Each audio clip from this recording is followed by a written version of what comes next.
두산이 요즘 자본시장에서 역적 취급을 받고 있습니다. 그룹 지배구조 개편안을 내놨는데 두산로보틱스와 두산밥켓 합병을 두고 반발이 극심하죠. 정치권에서 두산밥켓 방지법을 내놨고 금융감독원도 제동을 걸 가능성이 높아졌어요.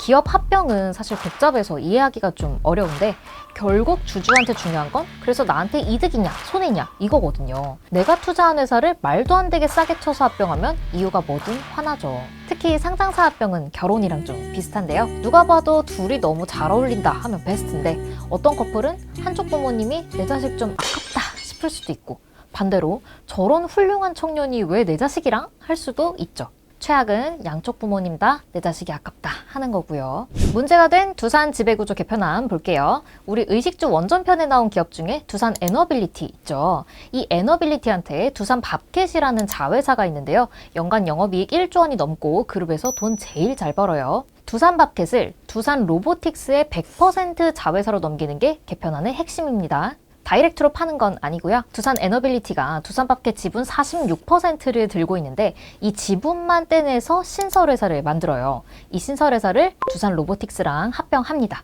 그러면 두산밥켓이 두산 로보틱스 밑으로 가겠죠. 두산 로보틱스는 주식 교환을 해주는 방식으로 두산밥켓 지분 100%를 확보하고 상장 폐지를 시킬 계획입니다. 두산밥켓 주주들한테 우리 주식 드릴 테니 밥켓 주식 주세요 하는 거죠. 여기서 합병 비율이 등장합니다. 합병 비율은 1대 0.63, 두산밥켓 한 주당 두산 로보틱스 0.63주를 교환해 주기로 했어요. 밥켓 100주 갖고 있던 분은 로보틱스 63주로 물물 교환을 하는 거죠. 두산밥켓 주주들, 로보틱스가 얼마나 대단한 회사길래 내 주식 100주가 꼴랑 63주가 돼서 돌아오나 하고 보니 지난해 영업손실 192억 원을 냈습니다. 아니, 영업이익 1조 원을 넘는 기업 주식을 적자 기업 주식으로 바꿔먹는 마당에 주식 수도 줄어? 화나죠. 합병 비율 산정 기준이 실적이 아니라 주가이기 때문인데요. 두산밥켓이 참 저평가된 회사거든요. 지배구조 개편안이 발표된 날 주가가 52,000원대입니다. 반면 두산로보틱스는 성장성에 높은 점수를 받았어요. 주가가 8만 원대였습니다. 왜 주가냐? 법이 정해놨어요. 자본시장법 시행령에 보면 상장사끼리 합병할 때 최근 한 달 평균, 일주일 평균, 최근 1주가의 산술 평균을 내서 정하라고 명시돼 있습니다. 이게 기업 합병할 때 대주주가 마음대로 가치 매기지 말라는 차원에서 만들어진 거거든요. 원칙적으로는 주가가 시장이 평가한 기업의 가치니까 합리적인 기준이죠. 하지만 합병이 기업의 자산이랑 사업을 합치는 건데 이걸 다 무시하고 주가로만 판단하면 두산밥켓처럼 억울한 상황이 생깁니다. 국회에서 발의된 자본시장법 개정안, 일명 두산밥켓 방지법은 그래서 합병 비율 정할 때 자산과 수익 가치까지 반영하라는 내용을 담고 있어요. 근데 사실 지배구조 개편이나 합병을 하면 대부분 주주 반대에 부딪혀요. CJ는 양가 부모님이 다 반대한 결혼을 했습니다. CJ 홈쇼핑 한 주당 CJ E&M 0.41주로 합병을 했는데요. 양쪽 주주 다 불만이었어요. 일단 홈쇼핑 기업인 오쇼핑 돈 잘 벌었거든요. 합병 전인 2017년 영업이익이 2,200억을 넘었습니다. 근데 CJ E&M 영업이익은 오쇼핑의 30%도 안 됐죠. 합병 비율도 황당한데 기껏 번 돈 E&M에 다 넘겨주겠네 싶은 거예요. CJ E&M 주주들도 성에 안 찹니다. 우리 영화 드라마 만드는 콘텐츠 기업인데 앞날이 창창해서 주가가 높은 건데 만년 저평가된 유통기업이랑 무슨 합병을 해? 이랬죠. 무엇보다 양쪽 다 홈쇼핑이랑 엔터를 합쳐서 무슨 시너지를 낼 수 있는데 이 의문이 해소가 안 됐어요. 그래서 합병 후에 주가가 추락합니다. 한쪽 집안 반발이 가장 극심했던 건 삼성물산 제일모직 합병이죠. 삼성물산 매출이 제일모직의 5배가 넘었고 자산도 3배 이상이었는데 주가가 기준이 되니까 제일모직 한 주당 삼성물산 0.35주가 됐죠.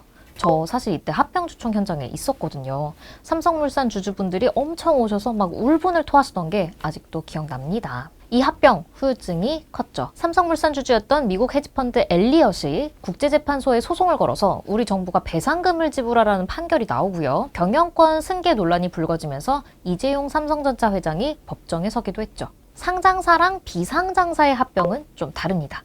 비상장사는 주가가 없으니까 자산이랑 수익으로 가치를 계산하거든요. 근데 상장사만 주가 기준이면 두산밥켓처럼 저평가된 기업들이 불공평할 수 있잖아요. 그래서 비상장사랑 합병하는 상장사는 주가랑 자산 중에 뭘 기준으로 할지 골라서 합병 비율을 정할 수 있습니다. 주주 입장에선 뭐든 높은 숫자가 채택돼야 이득이죠. SK이노베이션은 굳이 낮은 숫자를 골라서 원망을 사서 듣는 케이스입니다. 비상장사인 SKENS를 흡수 합병할 예정인데요. 이노베이션이 자체 산정한 기준시가, 주가를 기준으로 매긴 가치가 11만 원 좀 넘고요. 자산이 기준인 자산 가치는 24만 5천 원이라서 2배가 좀 넘죠. 근데 이노베이션은 합병 비율을 정할 때 11만 원짜리 주가 기준을 써요. 스스로 가격을 반 깎았으니 이노베이션 주주들 황당하죠. 발표 이후 주가가 약세인 이유입니다. 마지막 사례, 포스코 인터내셔널은 정말 드물게 주주들의 비난을 잘 피한 합병을 했어요. 주가로 가치를 매겼을 때 2만 1천 원 정도가 나왔고 자산 기준으로는 2만 7천 원 좀 넘게 나왔거든요.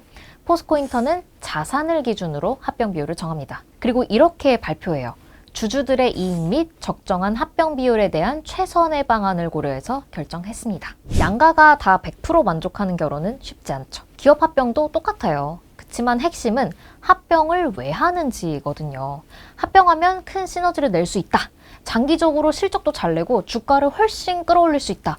이런 구체적인 비전을 제시해서 주주들을 납득시키는 게 사실은 좀 더 중요하죠. 최근 셀트리온도 셀트리온 제약과 합병하려고 주주 설문조사했다가 주주의 90% 이상이 반대 또는 기권을 해서 결국 합병을 안 하기로 했습니다. 두산은 합병 발표 이후에 두산밥켓과 에너빌리티 주가 부진했는데요.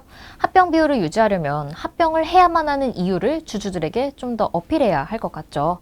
그래도 끝까지 반대하는 주주들은 주식 매수 청구권 행사하시면 회사에서 주식 사주면 되는 거고요. 여러분은 이번 두산 합병 비율 논란에 대해서 어떻게 생각하시나요? 의견 댓글로 달아주시고요. 구독, 좋아요, 알람 설정도 부탁드릴게요. 그럼 다음 시간에 만나요.